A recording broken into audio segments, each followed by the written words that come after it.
Hello po mga ka-farming. Dito po ito sa may mini farm na dito sa may ano ng mga kakao. Ayan.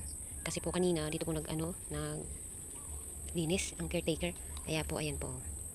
Malinis na po itong mga napatumba na niya po itong mga damo.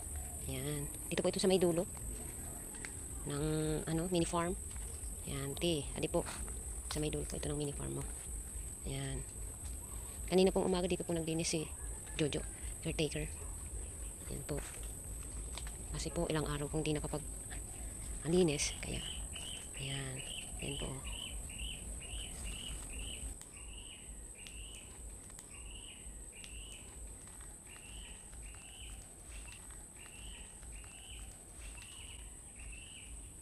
Dito po ito sa may malapit ng honeybee. Ayan.